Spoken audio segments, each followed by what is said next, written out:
In this video, I will be making this cute stitch, and I prepared some references for myself to understand the character, to see the details. Ours will be sitting, but I also printed other poses so I can see him from behind, from the side. It's very helpful, and later in the video you will understand why. I will be using Saracino modeling paste. This is my favorite fondant to sculpt cake toppers. And I'm using this blue, some beige because I ran out of white, and I'm going to mix blue and beige to create the lighter blue color. And the dark one is for the nose, probably, and the spots on the back. Obviously, some pink for the ears and black for eyes and the nails. First of all, we need to figure out proportions. Usually, when I make simple cake toppers like lions, bears, other animals, and I want them cute, I use half of the fondant for the head and the other half for the legs and body. The issue is this is all blue fondant I have and I need to use it wisely. I cannot add more if I will not have enough later. So that's why I'm trying to mock up the body and the head to see if it's good, and it's not. The body is too large, so I just removed the chunk and try it again. This way looks way better, and we probably are going to use some Rice Krispies or foam, styrofoam in the head, so the head will be even bigger. But anyway, I need the fondant for the legs too. That's why today I kinda divided the fondant in three parts. One part for legs, one part for body, and one part for the head. So let's see if it will work. To make a body, we need to first knead our fondant, then create a ball, and try to collect all the creases in one place. That should be our bottom, so we can like hide them at the bottom. And then we roll a tea drop and place it on our foam board. And I leaned it forward to create a nice bump. And then I try to smooth everything with my hands to leave no marks of my fingers. And also our body shouldn't be like flat on the bottom, and that's why I'm trying to make it more round. That's it. So far so good. So I'm adding a skewer to secure it in place and later to support the weight of the head. I cut the top part of the skewer on an angle to make it more sharp so it's easier to insert the head later. And I'm just continuing to smoothen everything because we like messed up a little, and this is how our body should look. It should be like a teardrop from the front, and on the side you should see a bump. Next, I was going to make a legs, but I realized that I didn't weight the body. So let's do it now. And as you can see, the body is around 50 grams, and according to my math, our head should be 100. This is quite a lot of weight, and that's why I'm going to use some polystyrene or Rice Krispies to make it more lightweight.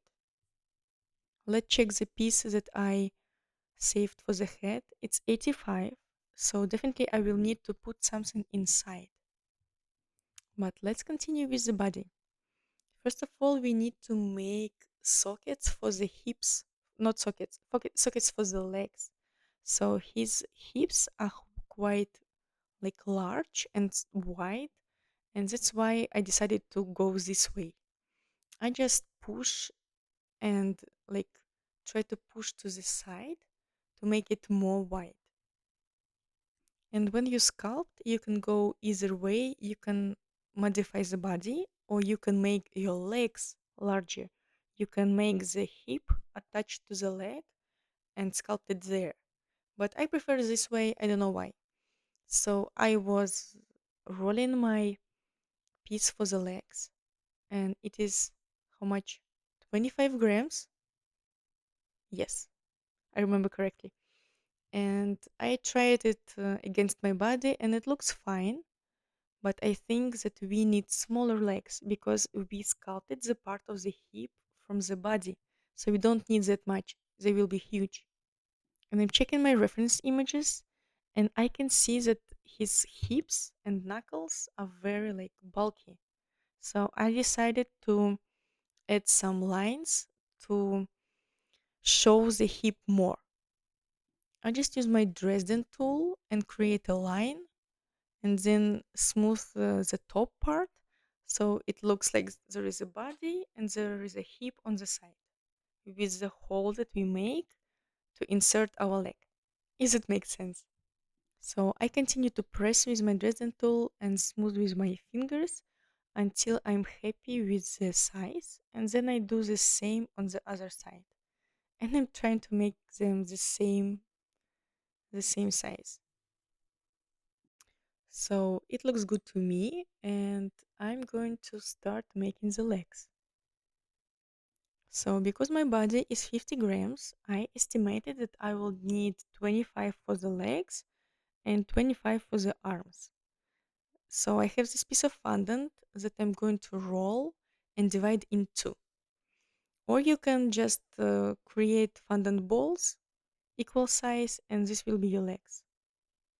But I prefer this way because it's easier for me to divide them equally. I roll them in the middle a little and then cut. And now I see that the leg is too large. Obviously, this is because we already sculpted the hip. I'm going to weight it to check the size to understand how much I need.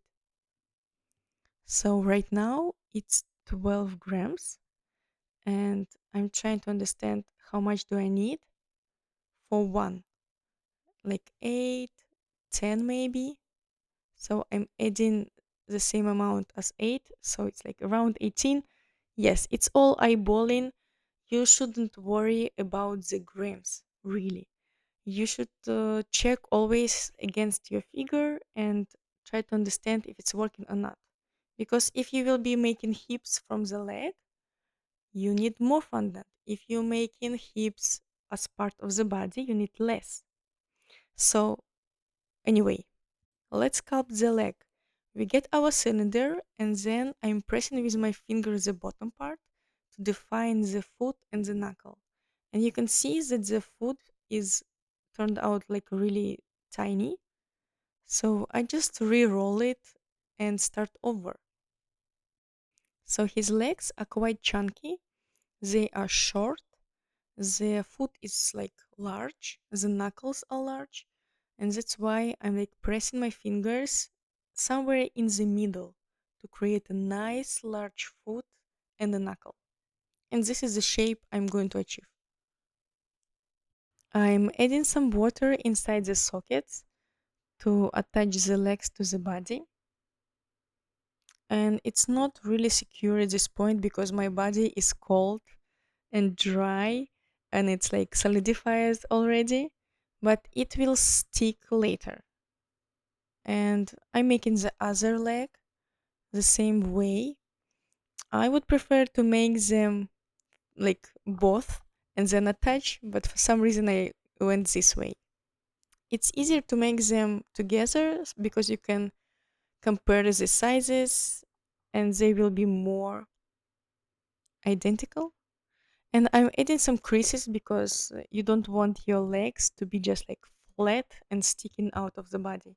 There should be some movement, some natural pose to the legs. I'm trying. I'm happy with the results, so I'm making the arms. And they should be the same size as the legs. Again, I measured my fondant and I'm rolling a cylinder to divide it in half. So all the same way. And it's really nice that I have this reference image because I can always check the shape and it's on my eyes. So I'm, even though I'm not looking at it directly at all times, I'm still thinking about the shapes. And I realized that his shoulders are quite large too. You can see this like balls shapes. Again, you can create a shoulder on your arm, or you can make a hole in your body and move the shoulder to create this like nice round socket for it. And that's what I did. I tried to make them identical, but they are not. And it's fine because there will be some movement to the body.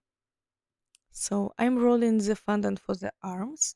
They should be longer than the legs, but anyway, I will adjust them in place.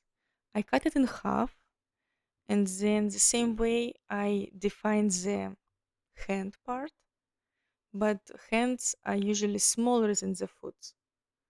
So it's fine if they will be a little smaller. I press with my fingers around the bottom part of the hand, and this is the shape I'm trying to achieve. But actually, I would prefer it be more chunky. You can see like the you can see that just above the wrist part, the arms are more chunky than I made them. But anyway, it will work. But if I will be making it next time, I will pay more attention.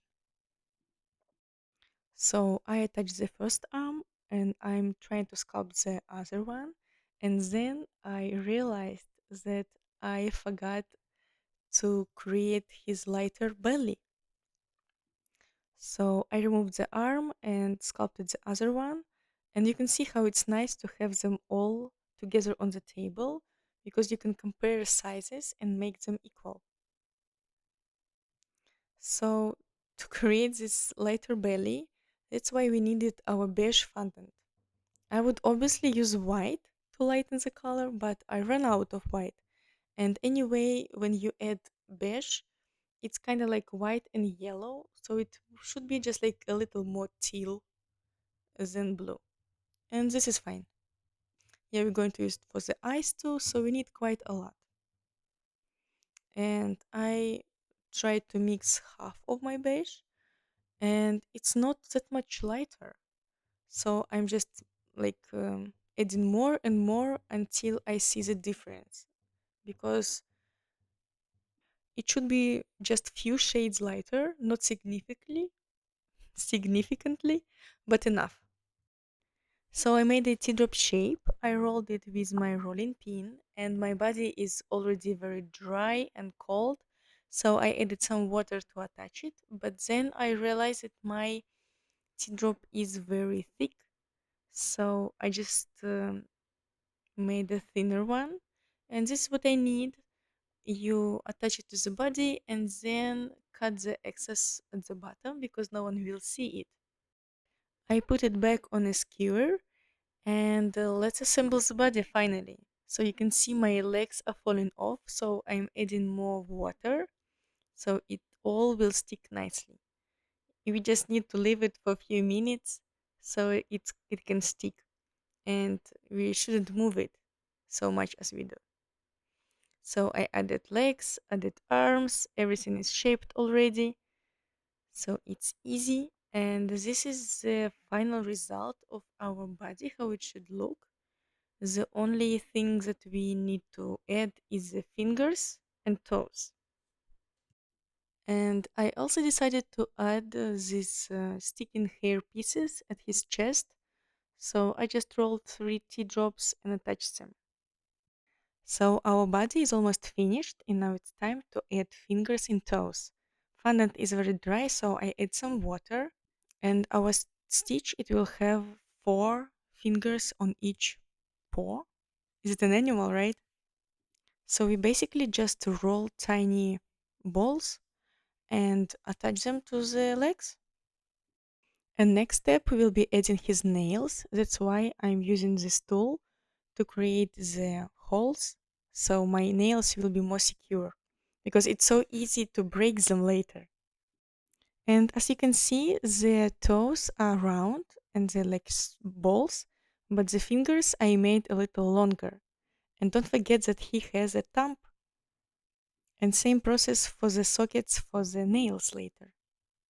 I've made the rest of camera, so this is how the body will look like at this stage. And now I decided to create a head because, as I told, fingers are very easy to break. And you can see this red border on the screen. I added this so you can understand that you shouldn't follow these steps. I just wanted to share my thought process, how I was trying to figure out the shape of the head, the shape of the eyes. So our stitch need quite a large head. That's why I wanted to use Rice Krispies, or you can use polystyrene or maybe even foil to make it more lightweight. Because if you will just use the whole piece of fondant, your topper will be very heavy. So I rolled the fondant and I covered this cylinder of Rice Krispies in it, and I tried to gather all the creases in one spot. That will be our bottom or our back, because our stitch it has this black lines on the back, so we can cover any imperfections. So now I started to understand that the shape is more triangular than what I have. Mine is cylinder, and I tried to push the fondant. I tried to do something, and it didn't work. However, I decided to proceed and started to sculpt the face. I marked the mouth, the nose, and started to sculpt the eyes. But the main issue was that the eyes, that my like front part of the face is flat, and his face is getting like like a cone shape.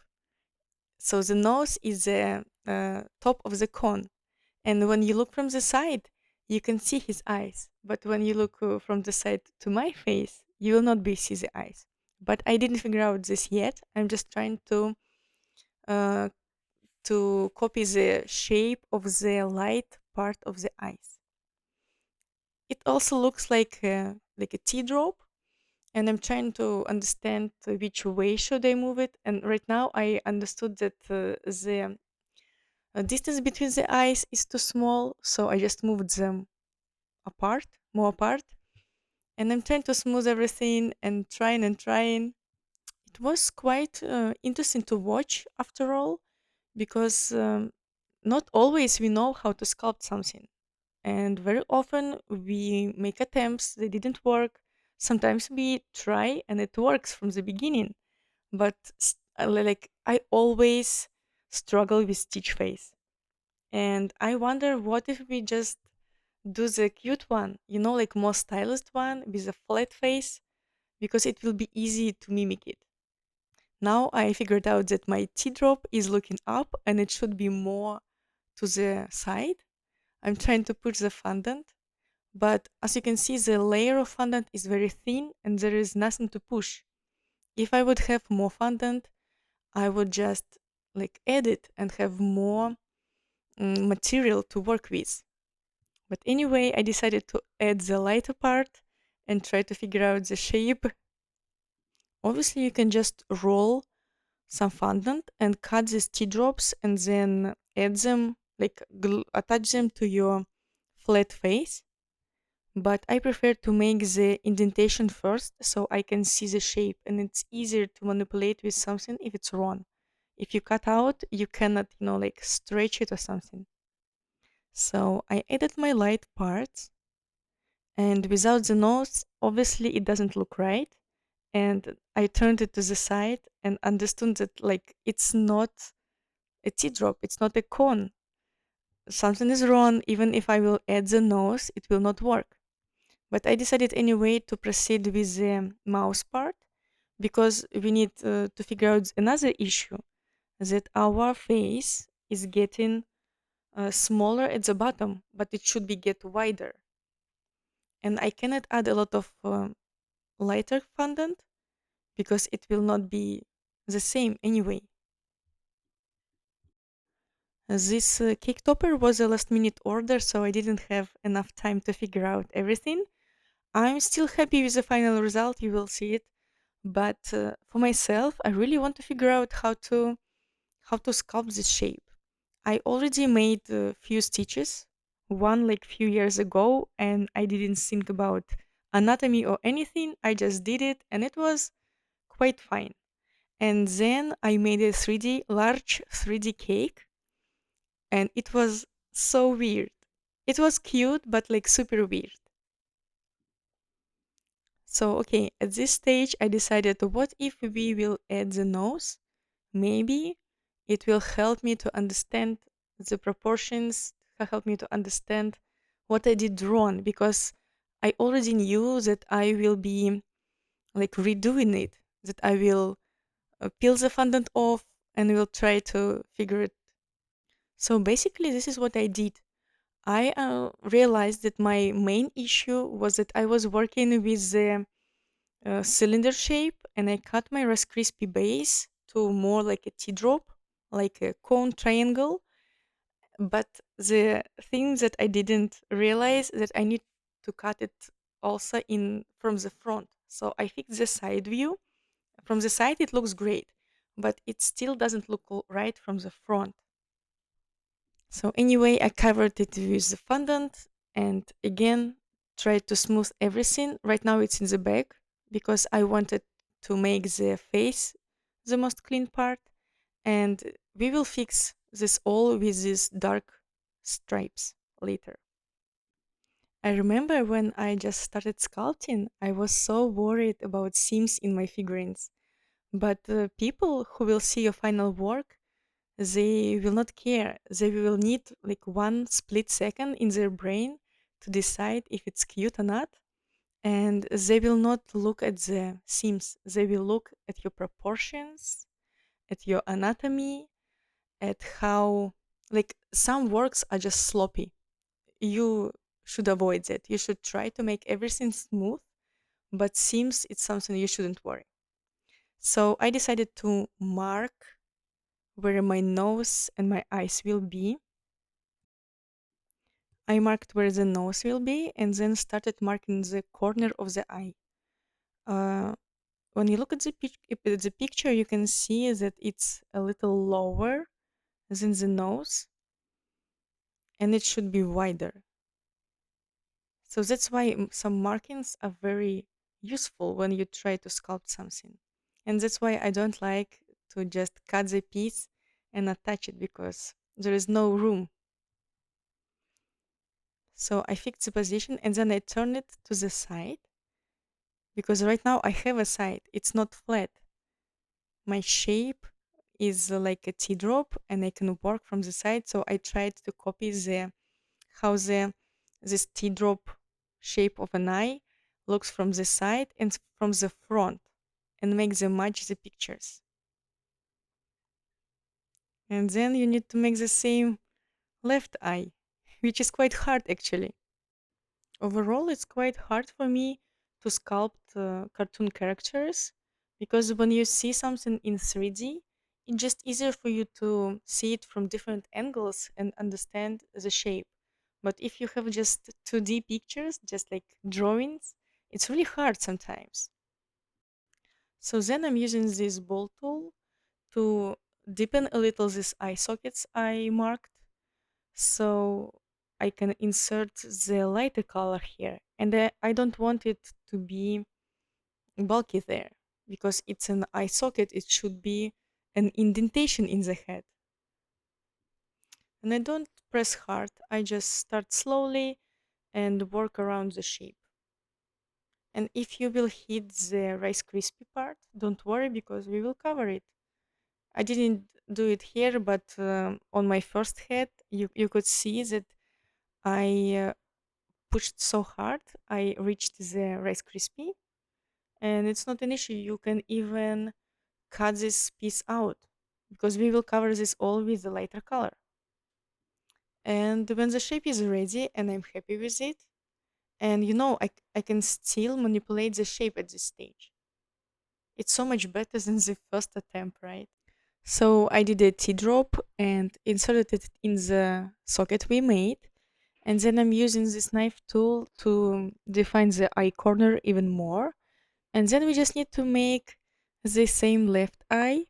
And when I finished it, I realized that they're a little different. So I'm just pushing it with my fingers.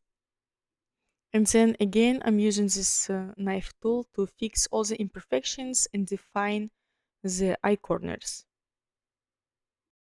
And I don't know what animal Stitch is, but he has a split in the muzzle and it makes it look a little like a cat. So we added this and now it's time to create the light bottom part. And we don't want it to be too large because it will change the shape of the head. I'm still not happy with the shape of the head, so I tried to fix it with the blue color. And you can see from the side that the most sticking out part should be our nose. And right now it's this blue part. So I decided to make it thinner and move it lower. So maybe we will still have this teardrop shape. So I made it a little thinner and tried to make the line on front like straight. And then I decided that we need a nose because it's really hard to understand the whole shape of the head without the nose. And this is me realizing that it's more round that it need to be. It should be wider at the bottom. It's like he's missing some cheeks. So I use this knife tool to deepen the mouse line and like go a little up. And then I use the ball tool to create this like smile effect. And this helped me to move fondant to the side. So we kind of created some cheeks. So the side view like really improved, but on the front you can still see that cheeks are missing. But at least the side view is better. And finally, our head shape is ready, and it's time to attach it to the body. And I tried to press it on our skewer, but it's too short and it doesn't hit the Rice Krispies. So the head kept like moving. That's why I inserted the longer stick and cut it to the size that's just a little smaller than my head. And when I was trying to push the head on, I just couldn't because my Rice Krispie was not like really freshly made. It's already dried. So I needed to make a hole in it first. I used some scissors for this. And finally, the head is in place. And you can see it's not that bad. Actually, it looks cute enough. I think it will be easier to make the whole head out as a fondant. So you can just squish the whole piece to the shape you want. But now we are making the ears. Initially, I wanted to make them quite large. I measured them against the head and was like, oh, 10 grams is about right. So I get the same amount and needed it. But then I realized that they will be quite heavy and I didn't want to use any extra wires or like toothpicks or something. And that's why I decided to make them smaller because we will still have extra weight from the pink part. So I rolled a teardrop with my hands and then I flattened it with my rolling pin. And I was making two at a time, so it's easier to make them identical or like similar at least. And I've made them, you can see, around 2 inches long, right? And then I rolled them with a rolling pin to make them even longer and wider. And when you roll, you need to keep the bottom part more heavy than the top part because you need the structure, you need fondant, so it will be like strong enough to hold the shape.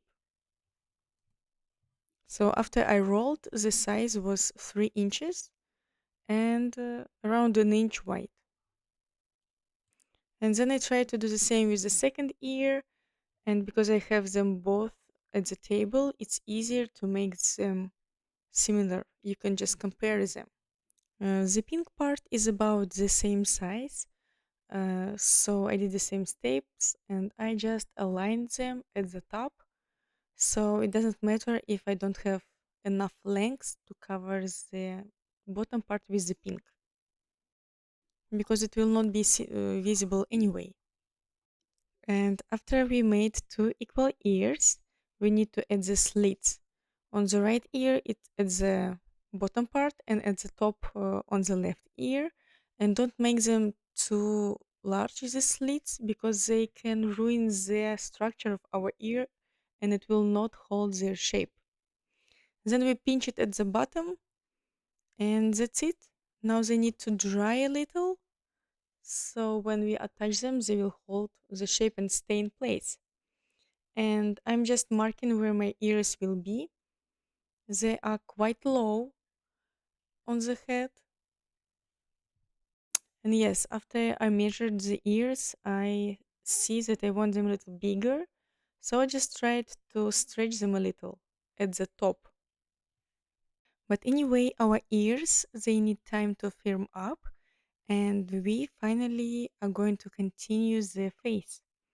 We're going to work with black fondant, and black fondant is just a different mass because there should be so much coloring in it, and this is why the texture of this paste is just different, and it sticks to my hand so badly.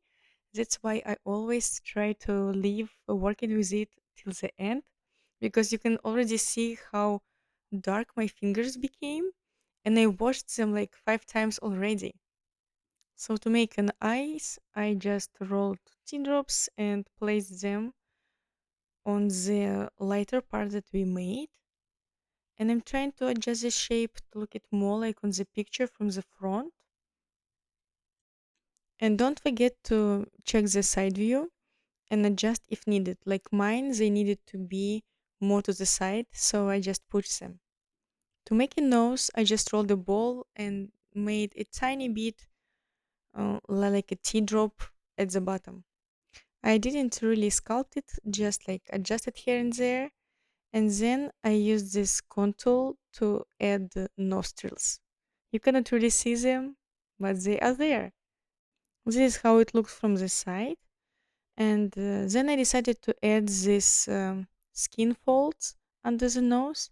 But the ones I added first were so large, it made the face look weird and changed proportions. So I just removed them and made smaller ones. And you can just mark them with your Dresden tool, just few lines. And the same happened with the eyelids. The one I tried first made the face to look a little rough, and I wanted more delicate look.